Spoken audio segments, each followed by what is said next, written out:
Nagbabalik na naman ang inyong tagapaglingkod ng mga balita at pawang katotohanan lamang. Naging mainit nga na usapin sa mundo ng social media. Talaga naman na hindi nga nakawala itong sikuting ng norte na ito dahil talagang hindi na nga makayanan ng mga men in uniform ang kanyang mga kabablaghan na ginagawa sa bansang Pilipinas. Ngayon nga ay patuloy ang pakikipagdigmaan at pakikipagbakbakan ng mga general laban nga sa korap na mga opisyales. Ngayon nga ay talagang mas lalo pa silang lumalakas dahil talagang sinusuportahan na ng taong bayan ang kanilang adhikain. Ang kagustuhan lamang ng mga men in uniform at mga general ay sana ay gawin ni Kuting ng Norte ang kanyang tungkulin dahil talagang kawawa ang taong bayan. Nasosobrahan na sila sa pagsasasa sa kaban ng bayan. Kaya naman maraming netizen ang naantig dito at talagang hihintayin nila na talagang masibak na sa pwesto itong si Kuting ng Norte. Well mga kaibigan, para nga sa karagdagang impormasyon, panoorin nga natin ang buong video. At kung bago ka pa lamang sa aking channel, huwag kalimutan i-click ang subscribe button at notification bell para lagi kang updated sa ating mga bagong video. At para sa solid viewers natin dyan, maraming salamat sa walang sawang pagsuporta. And then we will convene the General Court Martial.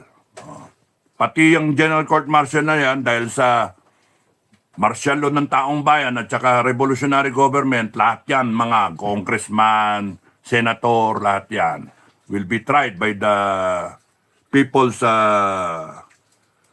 Revolutionary Court. General Court Martial, o kaya People's Court, you call it what you want. Basta sa akin, korte. Para merong semblance, merong ano siya na binigyan siya ng pagkakataon na matry siya. Tatlo pa lang yon. Number 4. Ano binapanaginipan ko? Number 4, kabaong, 4 na kanto eh. Death penalty. We, the sovereign Filipino people, were declaring the death penalty. Pucha, lahat kayo na nagplunder, patay. Lahat kayo nag-abuso sa kapangyarihan, patay. Paano? Sino ang maangas? Patay! 4 pa lang yun. 20 yan eh. Putragis kayo. Huwag niyong dalhin doon. Huwag niyong dalhin. Kasi unstoppable. You might be thinking that the might of government is so strong. Mga kababayan, the might of government is nothing compared to the might of the Filipino people. Ganito lang yun sa kanila. Sila nga hati-hati pa eh. Sa pizza pie ng kapangyarihan. Hinati equally, di ba? Pizza pie. Parang peace, no? Isa sa judiciary, isa sa executive, isa sa legislative. Hati-hati sila. Sa atin, mga kababayan, buo. Buo. We can be the court, the judge. We can be the terminator, implementer of the laws, and we can rescind, amend, and create laws. Imagine yung power ng taong bayan na yan. Kaya ginagawa kayong tanga, ginagawa kayong tamukyo, kasi alam nila na yung kapangyarihan ng taong bayan, superior. Pero kayo, mga kababayan, wag na mga abuso, pero may mas mataas pang power sa atin. Kapangyarihan ng Panginoon, no? Kahit anong reliyon, the Almighty God, no? The Creator. So, as long as kayo, naniniwala kayo, and you respect yung kapangyarihan ng langit, is above us all, you'll be in good hands. Pero the moment you think na like them, tong mga gagong to, na pinahirap nyo lang ng kapangyarihan, pinaamoy nyo lang, pinadapo nyo lang sa likod, mga kalabaw, mga langaw, mga bangaw, ngayon ang yayabang na nila, nakalimutan na nila na sa inyo galing yung kapangyarihan. Kaya tayo mga kababayan, when we demonstrate the power of the Filipino people, no? The sovereign power, the sovereign will, the sovereign might of the Filipino people. Huwag niyong paabuti sa ulo niyo, ha? Magpakokontrol kayo, ha? Kasi mahirap ang kontrolin yan yung galit, eh. So, yun yung ano ko. Ano mas, sa tingin nyo mananalo? Might of the government or might of the Filipino people? Tapos ano yung bagong hukbo? Maasahan pa ba AFP tsaka PNP? Marami na nag-isip, wala na pag-asa AFP tsaka PNP. Sino may kasalanan yan? Di ba kayo rin? AFP, PNP. For so long a time, 4 years already, you have remained silent. Sabi nyo, apolitical. Hindi. You are in fact being political. Bakit? By doing nothing, you are siding sa tyrant. You are siding sa plunderer, sa mga abuse of power. By doing nothing, you are tolerating. Now, the president gave you a marching order sa graduation. Every time naman yan, tradition yan. Pagka-graduate, may marching order. Do not lie, cheat, steal. Do not tolerate. Akala ko ba follow the commander-in-chief? Nasaan na? Ay, nako. Panay technicality tayo, no? Panay ngak-ngak, pero wala naman, So, ang prediction ko dyan, ang tingin ko talaga, my belief is, I hope I'm wrong, the people will rise up one day, fully armed, claiming back democracy. It might be June 12, tingin ko, June 12. Lapit na Araw ng kapayapaan, di ba? Independence Day. Dapat mag-vlog ako tungkol doon, Independence Day. Ang totoong Independence Day. Yan, pwede yun. Ang dyan ano ba talaga yung Independence Day noon compared sa ngayon? Ano ba yung nangyayari noon sa nangyayari ngayon? Siguro I'll do a vlog about it. Na, is it enough that the Filipino will rise up again to take back their independence, to bring back democracy, order? Kasi ayaw ng tao yun ng ninanakawan. Ayaw niya ng mga fake na project na yan. Ayaw nila yung double standard sa batas. Pwede niyong kasuhan yung 125 million. Pero yung mga billion-billion, ayaw niyong kasuhan. Putang ina nyo. Ina nyo talaga. Kakasuhan niyo 125 million. Paano yung mga 4 billion na intelligence fund din? Na question mark. At saka ibang agencies, ang daming question mark. Tapos nun, yung nakawan sa Congress, yung insertions, etc., hindi nyo kasuhan. Paldo-paldo, bilyon yung pinag-uusapan. Yung mga nakabili ng bahay sa Forbes Park, hindi nyo tignan. Pero yung 125 million, pinupuntiran ninyo, na pinalaman lang yan, binigayan, galing yung pera sa Office of the President, Intelligence Fund. Dapat siya yung panagutin dun Pero confidential fund nga ba't niya kinu-question niya yung confidential fund ng Vice President? Ngayon, para masolusyonan natin yan, mga kababayan, pagtayo na ng taong bayan, migot ang gulong. Wala nang confidential fund. Putangin na yan. Wala nang confidential fund. Isang ahensya na lang ang merong pondo. Yun yung intelligence department. No, wala na. Kung confidential fund ng presidente, 4 billion, saan ka kakamitin yan? Gago.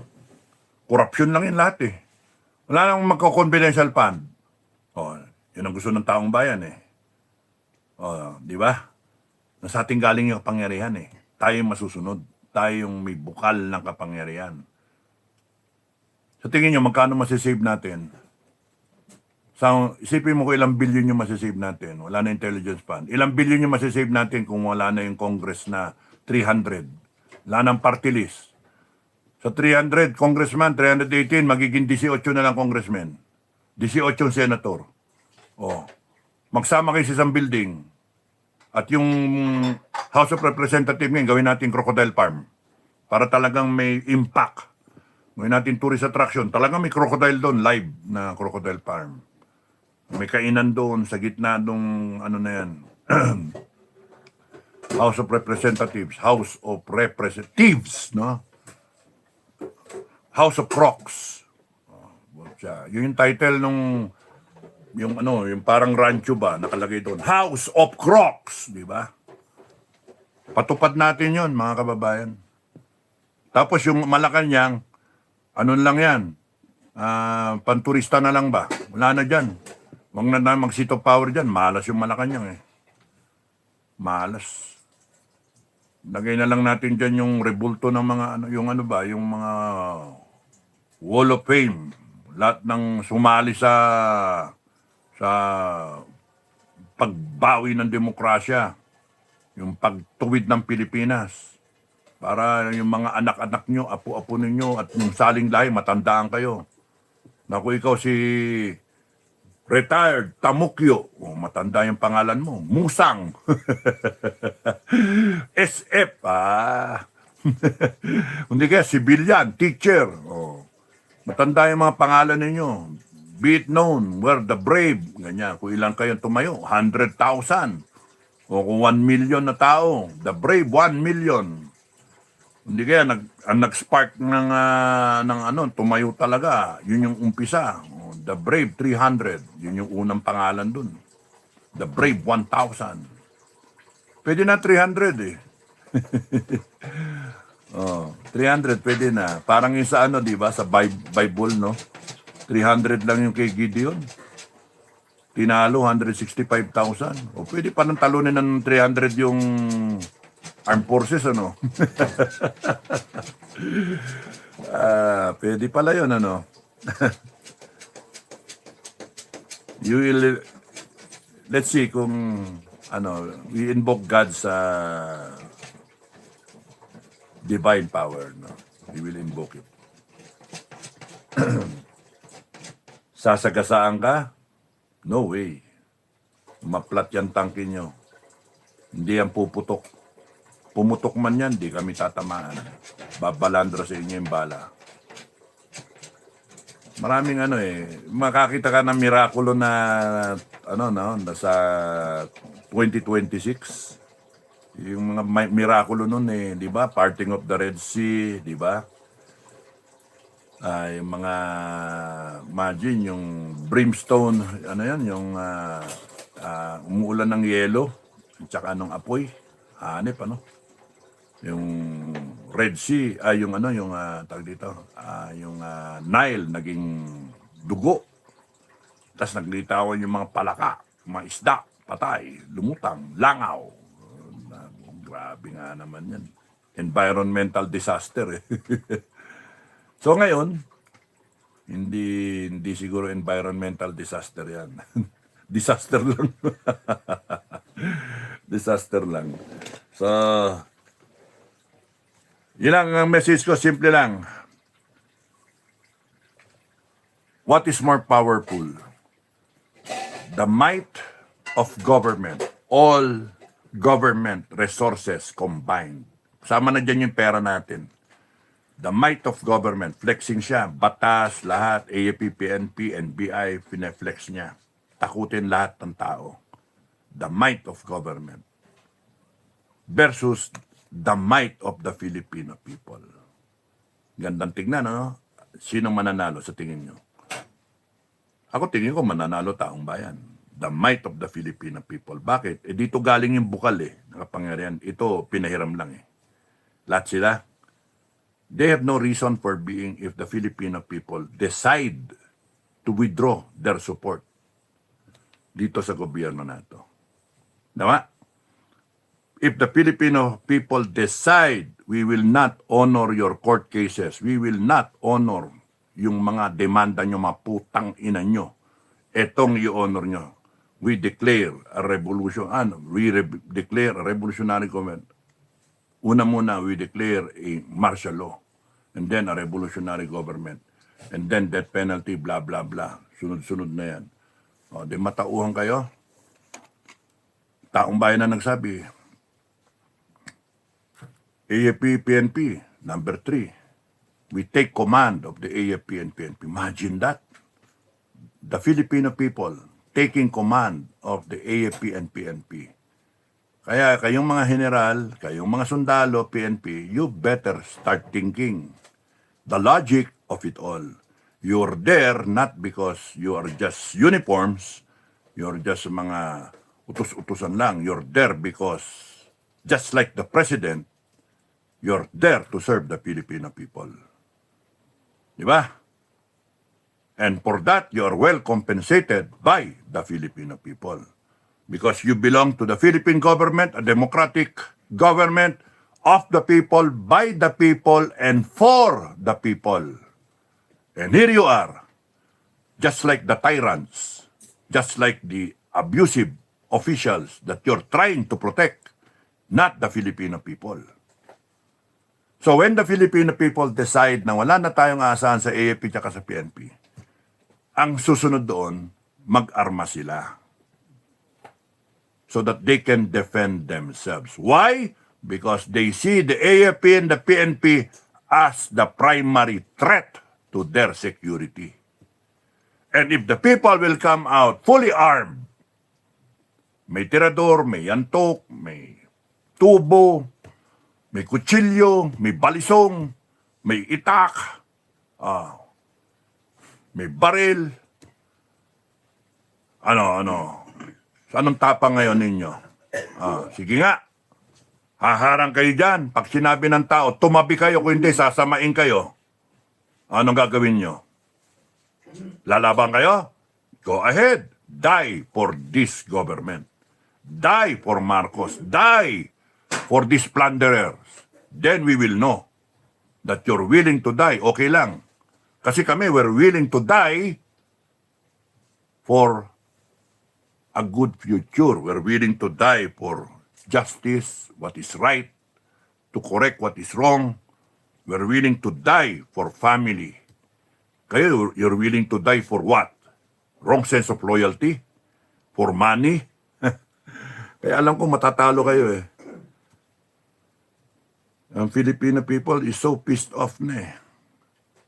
Sige pa, NBI, banat pa kayo. Because kayo nakaka-contribute. Hanggang di ka pinapalitan matibag, delikado gobyerno sa'yo. Delikado. Ikaw ang nagkukos ng lahat ng ito. Ikaw. Kaya Marcos, tanga ka. Kung sino man nagpapatakbo ng gobyerno ngayon, kung dedo na si Marcos at ito double agent na lang to, double O1. Kung sino man nagpapatakbo, mga tanga kayo, let me advise you, no? You will fall down because you are encouraging a people's revolution, a French-type revolution. Nasasabi ko na yun eh, kasi galit na galit ang tao. Ngayon lang ako nakakita ng ganong galit. People are willing to come out. People are saying, revolution na lang, sir. Sa kahit probinsya ka pumunta eh. Sir, puta na, walang mangyayari na dito, sir. Sagipin na natin yung bansa. Patayan na lang, sir. Pagpapatayin na lang yung mga putang ng mga yan. Imagine, di bale, okay kami, handa kami mamatay, sir. Para lang masalba yung bansa. When people are starting to talk like that, Houston, we have a problem. We have a problem. Hindi mo mapipigil yan pagka isang araw lumabas dyan, armado lahat. Sabi ko nga pagka mga 20,000 lang lumabas dyan na armado, sakit sa ulo na eh. Paano kung 100,000? Lalo masakit ang ulo. Paano kung 1,000,000? Sasabihin ng simbahan, wag. Sakit na ulo ng mga pare, no? Sasabihin ng simbahan, no. Sasabihin ng mga korte, no. Sasabihin ng mga prominent figures, no. Huwag kayo susunod dyan. Huwag kayo lalabas. Magpapayapa kayo. Sasabihin ng tao, mga ulul. Tanginan nyo, hirap na kami. Sabi ko, di ba? Structure of society. Ito, 10% mayaman, hindi nararamdaman yung hirap. Itong middle class, 20%, medyo lang, pero hindi ganon. Kasama, kasakit. May mabubunot pa sila. May mga asset. Itong masama, 70%, which makes 100%. 70, 20, 10. 70% CDEF. Putang na, nararamdaman nila yung hirap. Yung ayuda ninyo, may hangganan. Yung ayuda ninyo, alam nila, niloloko nyo lang sila. Alam nila, ninakaw nyo lang yung pera. Sa kanila rin, ninakaw. Kaya, yung 70% na yan, that's 70 million. Sa 100 million, that's 70 million. If they come out nationwide, you have a problem. Ilan yung itatapat nyo, AFP? Ha? 150,000?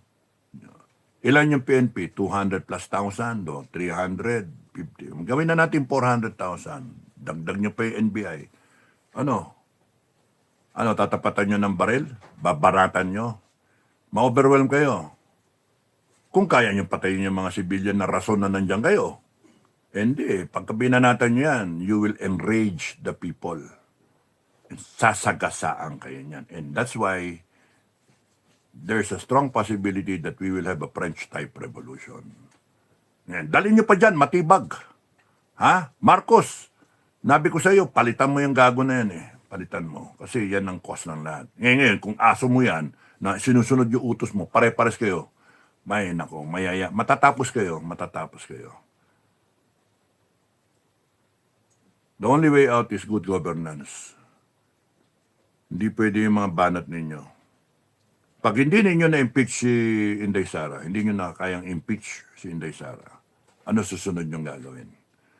Ang masama, per se nyo impeach si Inday Sara, revolution din ang labas nun.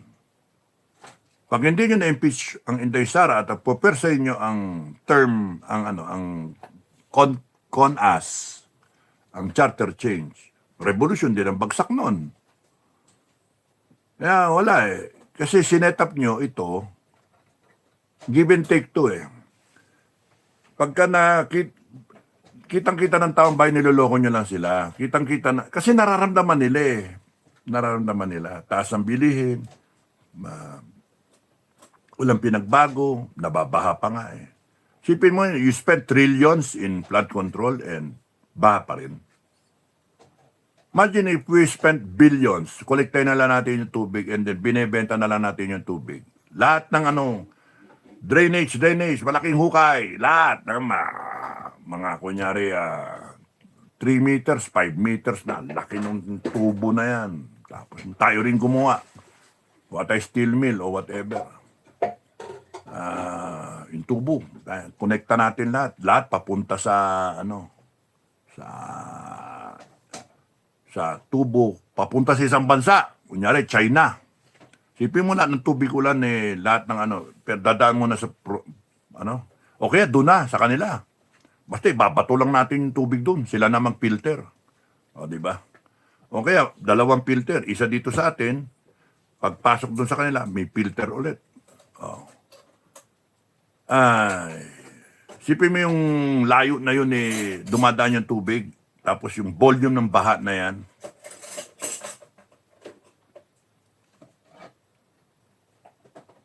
but we've got to have something, we have to have a depository of water that we can pump out, we can pump up. Kasi may times tayo na bumababa yung level ng Angat at Lamesa.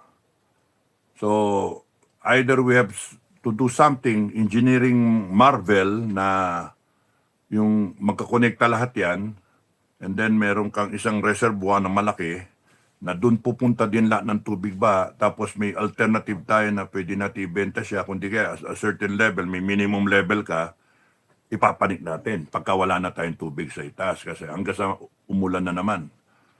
Pwede ganon. Ang dami natin tubig eh. Sila langis, tayo tubig. When there are droughts, when desertification, and then overuse of water supply, resources, it is viable na habang sila nagukay ng langis, nagpo-produce ng langis, nagpo-produce tayo ng tubig. 1 barrel of water, 1 barrel of oil. Palitan tayo. Di ba? Gusto nyo, 2 pa eh. 2 baril ng tubig. Tinatapon lang namin yan eh. Minumura nga namin yan, nababaha kami. 2 barilis ng tubig, 1 barilis ng langis. Palitan tayo. Hindi na tayo bibili ng langis, di ba?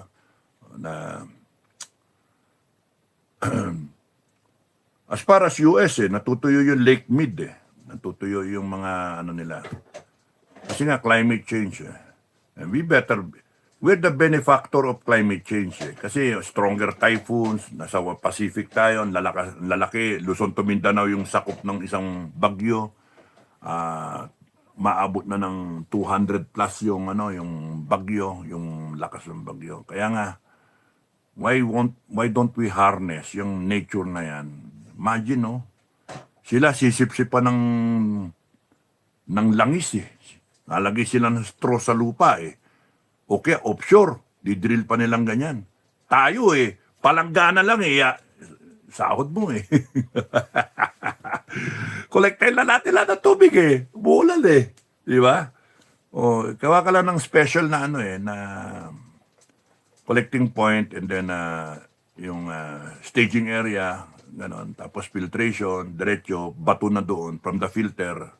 Diretso na doon sa tubo, may metro doon para masukat mo yung dami ng tubig na inilabas. Tapos may metro din doon sa kabila, sa dulo. I-layout mo yung pipe na ganon. Para hindi na tayo nagbabarko, dire-diretso ng tubig doon, diretso. That should be a project. Kasi yung mga flood control na yan, trilyon, wala rin naman. Kolektahin mo pa lahat ng tubig. Anyway, magaling yung mga natin, official natin. Heidi! Oo nga, sinabi ko na to. Ash, Ate Hides, Mix Vlog. Good evening po, Sir Cap Dato and all. John Garcia, maraming salamat. Good evening. Salamat sa nanonood. 400 nanonood. Thank you. Isang oras na ako. Dranreb, Bukirin, maraming salamat. Ruby, JBC Vlog, JYC Vlog. Thank you, Liberty said hi. Paul ano ito? Sosobrado, good evening. Ray Lee Ming. Hello, from Toronto. Magandang gabi. Gamora. Good evening, sir. We salute you, sir. Thank you, Gamora. Matagal kitang di nakita, Gamora. Maricel, hindi ko lang nababasa. Boy, sir, good evening, Dado. I'm late for the live. Thank you, Maricel. Thank you for watching. Puyat na naman kayo. Ruby, we need you, Cap Dado. We need someone to lead. Yata na ba kayo eh? We need each other, no? Hindi ako talaga, ready. Tagal na ako ready, isang taon eh. Isang taon na. Pero, hindi mo makuha yung hindi mo makuha yung sign from heaven eh. Anytime yan. Basta, kakasabi ko lang kay Commander Tom i-relay sa lahat na ready. May mga kausap po kanina mga commander. Anytime. When we stand up, Patay kung patay. Ganun. We're fighting for a cause. We're fighting for a noble cause. Sila. What? They're defending a failed government. They're defending plunderers, abusive of their powers, no? Walang not worth dying for. Kaya matatalo eh. Kasi atin worth dying for. Sa kanila, not worth dying for, kaya they will be afraid na makipaglaban sa mga tao na lalaban hanggang uli. Hanggang patayan. Ito, may isa sa lawal eh. Mga ganyan.